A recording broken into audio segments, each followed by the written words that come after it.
దోమల వల్ల మనకి జ్వరాలు వస్తున్నాయి కాబట్టి మన దోమలు ఎక్కడ ఉంటాయి, మురుగు నీళ్ళల్లో. అలాగే మీరు ఎక్కడైతే నీళ్ళు ఎక్కువ కాలం ఉంటాయో అక్కడ అవి వాలి పిల్లలు పెడతాయి. అవి చాలా పెరుగుతాయి చెత్త చెదారం ఉన్న చోట. అంటే మన పరిసరాలన్నీ చాలా పరిశుభ్రంగా ఉంచుకుంటే కనుక మనకి దోమలు అనేవి రావు.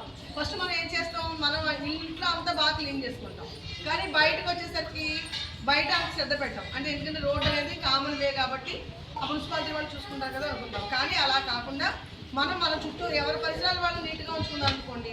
అంటే మన చుట్టూ ఎన్ని మొక్కలు ఉన్నాయో ఈ మొక్కల వల్ల కూడా దోమలు ఎక్కువ. అంటే ఏదైతే గుబురుగా ఉంటుందో ఎండ పడకుండా అది ఒక మెస్లా ఉందో అక్కడ దోమలు బాగా పెరుగుతాయి. అంతే మనం అలాగే దోమలు కుట్టకుండా మనం చాలా ప్రికాషన్స్ తీసుకుంటాం కదా. అంటే ఆల్అవుట్ అని ఇలా పెడుతూ ఉంటాం ఇంట్లో. అదంతా కూడా ఆల్అవుట్ లాంటివి ఏంటంటే చాలా మనకి కొంతమందికి ఎలర్జీస్ ఉంటాయి.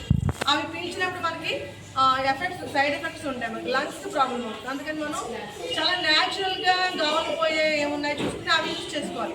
కెమికల్ ఎప్పుడు మనం కెమికల్ యూజ్ చేయకూడదు.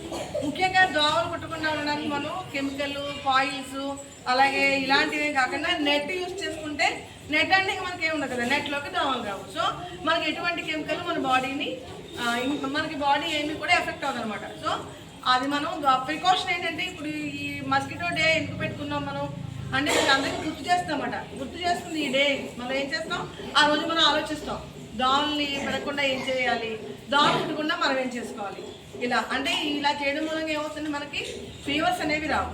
ఓకే, అందుకని మీరు మీ తగు జాగ్రత్తలో దోమలు కుట్టకుండా మీరు ఏ జాగ్రత్తలు తీసుకోవాలో మీ ఓన్ ఆ ప్రికాషన్స్ తీసుకుని దోమలు కుట్టకుండా చూసుకోవాలి.